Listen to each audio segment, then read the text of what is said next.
ತಮಿಳುನಾಡು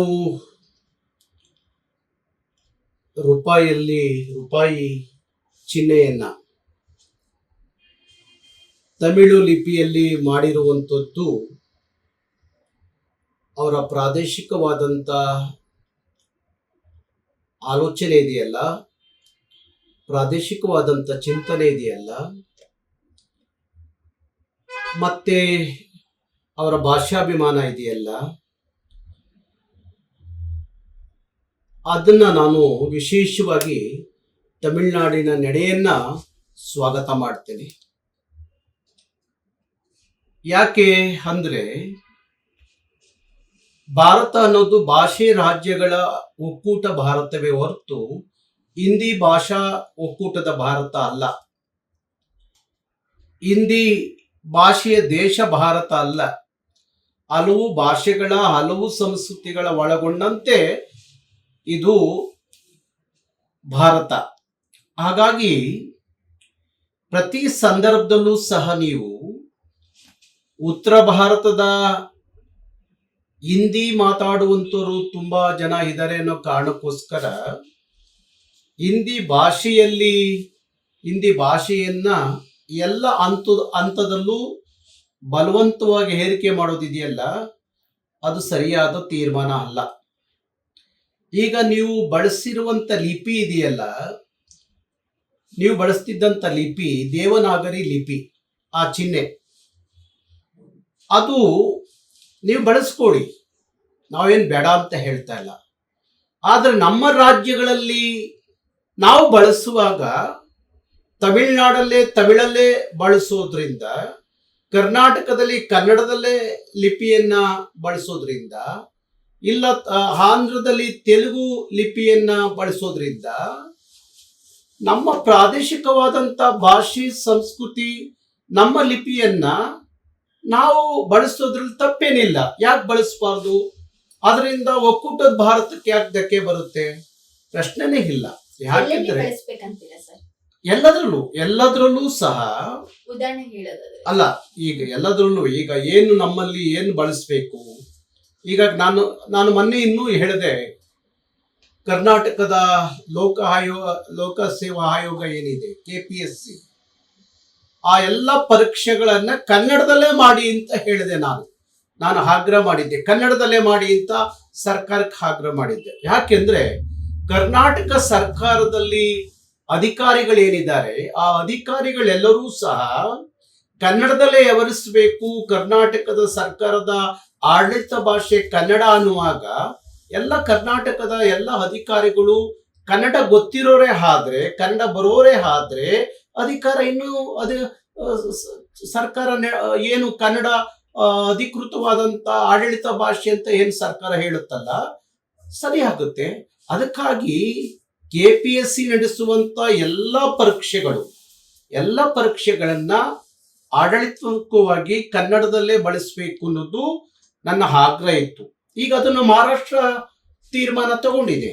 ಮಹಾರಾಷ್ಟ್ರ ಸರ್ಕಾರ ಅಲ್ಲಿಯ ಎಲ್ಲ ಸರ್ಕಾರಿ ಅಧಿಕಾರಿಗಳ ಏನು ಆಯ್ಕೆಯ ವಿಚಾರದಲ್ಲಿ ಮಹಾರಾಷ್ಟ್ರ ಸರ್ಕಾರ ಮರಾಠಿಯಲ್ಲೇ ಪರೀಕ್ಷೆ ನಡೀಬೇಕು ಅನ್ನೋ ತೀರ್ಮಾನವನ್ನ ತಗೊಂಡಿದೆ. ನಾವು ಇಲ್ಲಿ ಕರ್ನಾಟಕ ಸರ್ಕಾರಕ್ಕೆ ಆಗ್ರಹ ಮಾಡಿದಂಥದ್ನ ಮಹಾರಾಷ್ಟ್ರದವರು ಅವ್ರು ತಗೊಂಡು ಅವ್ರ ಭಾಷೆ ಬೆಳೆಸ್ಬೇಕು, ಅವ್ರ ಭಾಷೆಯನ್ನು ಆಡಳಿತಾತ್ಮಕವಾಗಿ ತರಬೇಕು ಅನ್ನುವ ಆಲೋಚನೆ ಮಹಾರಾಷ್ಟ್ರ ಸರ್ಕಾರಕ್ಕಿರುವಾಗ, ಕರ್ನಾಟಕದಲ್ಲಿ ನಾವು KPSCಯ ಎಲ್ಲ ಪರೀಕ್ಷೆಗಳು ಕನ್ನಡದಲ್ಲಿ ಆಗಬೇಕು ಅನ್ನುವ ಆಗ್ರಹ ಮಾಡಿದಾಗ, ಮಹಾರಾಷ್ಟ್ರದ ಮಾದರಿಯಲ್ಲಿ, ತಮಿಳುನಾಡಿನ ಮಾದರಿಯಲ್ಲಿ ಕರ್ನಾಟಕ ಸರ್ಕಾರವು, ಕರ್ನಾಟಕದ ಮುಖ್ಯಮಂತ್ರಿಗಳು ಇಂಥವೆಲ್ಲ ತೀರ್ಮಾನ ತಗೋಬೇಕು. ಇವತ್ತು ಈಗ ದೇವನಾಗರಿ ಲಿಪಿಯನ್ನ ಈಗ ನಾವು ಎಲ್ಲ ಸಂದರ್ಭದಲ್ಲೂ ಬಳಸ್ತೀವಿ. ಆದ್ರೆ ದೇವನಾಗರಿ ಲಿಪಿ ಅದಕ್ಕಿಂತ ಹಳೆಯ ಲಿಪಿಗಳು ಕನ್ನಡ ಇದೆ, ತಮಿಳಿದೆ. ಯಾಕೆ ಬಳಸಬಾರ್ದು? ಕನ್ನಡಕ್ಕೆ ಈಗ ವಿನೋದ್ ಭಾವೆ ಒಂದು ಮಾತು ಹೇಳ್ತಾರೆ, ವಿಶ್ವ ಲಿಪಿಗಳ ರಾಣಿ ಕನ್ನಡ ಅಂತ ಹೇಳಿ. ನಾವ್ಯಾಕೆ ನಮ್ಮ ರಾಜ್ಯದಲ್ಲಿ ನಾವು ಕನ್ನಡವನ್ನ ಎಲ್ಲ ಹಂತದಲ್ಲಿ ಯಾಕೆ ಲಿಪಿಯನ್ನ ಬಳಸಬಾರ್ದು? ಬಳಸಬೇಕು. ದೇವನಾಗರಿ ಲಿಪಿಗಿಂತ ವಿಶ್ವವ್ಯಾಪ್ತಿಯಲ್ಲಿ ಭಾರಿ ಮುದ್ದಾದ ಸುಂದರವಾದ ಲಿಪಿ ಕನ್ನಡ ಇರುವಾಗ, ದೇವನಾಗರಿ ಲಿಪಿಗಿಂತ ತಮಿಳಿನ ಲಿಪಿ ಇತಿಹಾಸ ಅದಕ್ಕಿಂತ ಜಾಸ್ತಿ ಇರೋದ್ರಿಂದ ಯಾಕೆ ದಕ್ಷಿಣ ಭಾರತದ ಭಾಷೆ ಮತ್ತು ಲಿಪಿಗಳ ಮೇಲೆ ಉತ್ತರ ಭಾರತದ ಲಿಪಿ ಮತ್ತು ಭಾಷೆಗಳನ್ನ ಏರಿಕೆ ಮಾಡುವ ಮುಖಾಂತರ ನಮ್ಮೇಲೆ ಯಾಕೆ ದಬ್ಬಾಳಿಕೆ ಮಾಡ್ತಾರೆ? ವಿನೋದ್ ಭಾವೇನವರು ಕರ್ನಾಟಕದವರಲ್ವಲ್ಲ, ಮಹಾರಾಷ್ಟ್ರದ ಮೂಲದ ಮಹಾರಾಷ್ಟ್ರದವರು. ಅವರೇ ಹೇಳ್ತಾರೆ ಕನ್ನಡದ ಲಿಪಿ ವಿಶ್ವ ಲಿಪಿಗಳ ರಾಣಿ ಅಂತ ಕರೀತಾರಲ್ಲ. ಯಾಕೆ ಕನ್ನಡ ದಕ್ಷಿಣ ಭಾರತದ ಲಿಪಿಯನ್ನ ಕೇಂದ್ರ ಸರ್ಕಾರ ಅವರ ಅಧಿಕಾರ ಅವಧಿಯಲ್ಲಿ ಯಾಕೆ ಬಳಸಬಾರ್ದು? ಅದು ಕಾಂಗ್ರೆಸ್ ಇರ್ಲಿ, ಬಿಜೆಪಿ ಇರ್ಲಿ, ಎಲ್ಲ ಉತ್ತರ ಭಾರತದ ಹಿಂದಿ ಗುಲಾಮರಂತೆ ನಡೆಸ್ಕೊಳ್ಳೋದಿದೆಯಲ್ಲ, ಯಾಕೆ ನಮ್ಮನ್ನು ನಡೆಸ್ಕೋತೀರ ಹಾಗೆ? ಹಾಗಾದ್ರೆ ಭಾಷೆಯ ಆಧಾರದ ಮೇಲೆ ರಾಜ್ಯಗಳನ್ನ ಕಟ್ಟಿದ್ದೆ ಯಾಕೆ? ಭಾಷೆಯ ಆಧಾರದ ಮೇಲೆ ತಾನೇ ಒಂದು ರಾಜ್ಯವನ್ನ ಕಟ್ಟಿದ್ದು. ಇವಾಗ ವಿಧಾನಸೌಧದಲ್ಲಿ ಇದೇ ಬಗ್ಗೆ ಚರ್ಚೆ ಆಗ್ತಾ ಇದೆ, ಕರಾವಳಿಗೆ ವಿಶೇಷ ಪ್ರತ್ಯೇಕ ರಾಜ್ಯ ಸ್ಥಾನ ಕೊಡಬೇಕು ಅಂತ. ಪ್ರತ್ಯೇಕ ರಾಜ್ಯದವನ್ನ ಯಾರೂ ಸಹ ಕೇಳ್ತಲ್ಲ, ಅವರು ಭಾಷೆಗೆ ಮಾನ್ಯತೆ ಕೊಡಿ ಅಂತ ಕೇಳ್ತಿದ್ದಾರೆ. ಪ್ರತ್ಯೇಕ ರಾಜ್ಯದ ಕೂಗು ರಾಜಕೀಯವಾಗ ಅಲ್ಲಿ ಇಲ್ಲಿ ಅಸ್ತವರು ಮಾತಾಡಬಹುದಷ್ಟೇ. ಆದ್ರೆ ಅವರು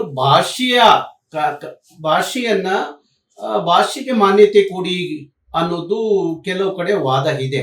ಅದು ತುಳುಗಿರ್ಬೋದು, ಕೊಂಕಣಿಗಿರ್ಬೋದು, ಕೊಂಡವ ಭಾಷೆ ಇರ್ಬೋದು, ಮತ್ತೆ ಬ್ಯಾರಿ ಇರ್ಬೋದು.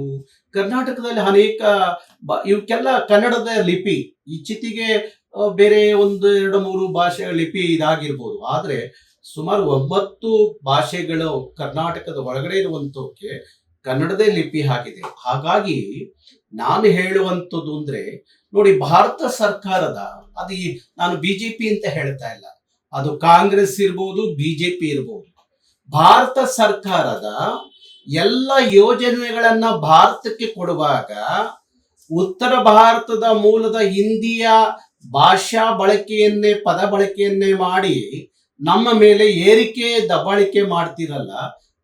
ಉದಾಹರಣೆಗೆ ನೋಡ್ಕೊಂಡ್ ಬನ್ನಿ, ಅನೇಕ ಭಾರತ ಸರ್ಕಾರದಿಂದ ಬರುವಂತ ಯೋಜನೆಗಳ ಹೆಸರುಗಳನ್ನ ಗಮನಿಸಿರೆ ಅವ್ಯಾವ ದಕ್ಷಿಣ ಭಾರತಕ್ಕೆ ಸಂಬಂಧ ಇಲ್ಲದವೇ ಇರುತ್ತವೆ.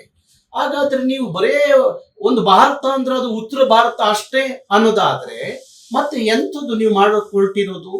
ಇಡೀ ಅಖಂಡವಾದ ಭಾರತವನ್ನ ಸಮೃದ್ಧವಾಗಿ ಕಟ್ಟಬೇಕು ಅನ್ನುವ ಕನಸು ನಮ್ಮ ಹಿರಿಯರ ಕನಸಲ್ವಾ? ಹಾಗಾಗಿ ದಕ್ಷಿಣ ಭಾರತದ ಭಾಷೆ ಮತ್ತು ಲಿಪಿಗಳ ಮೇಲೆ ಯಾರ ದಬ್ಬಾಳಿಕೆಯನ್ನು ಸಹ ಸಹಿಸುವುದಿಲ್ಲ.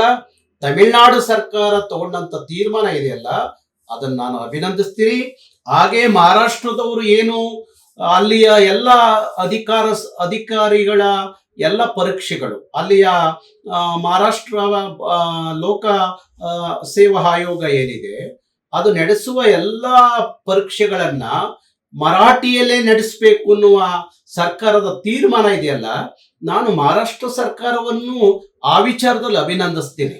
ಹಾಗಾಗಿ ನಮ್ಮ ರಾಜ್ಯದ ಮುಖ್ಯಮಂತ್ರಿಗಳಿಗೂ ನಾವು ಇದನ್ನೇ ಹೇಳ್ತಾ ಇದೀವಿ, ಕರ್ನಾಟಕ ಸರ್ಕಾರಕ್ಕೂ ಅದನ್ನೇ ಹೇಳ್ತಾ ಇದೀವಿ. KPSCಯ ಎಲ್ಲ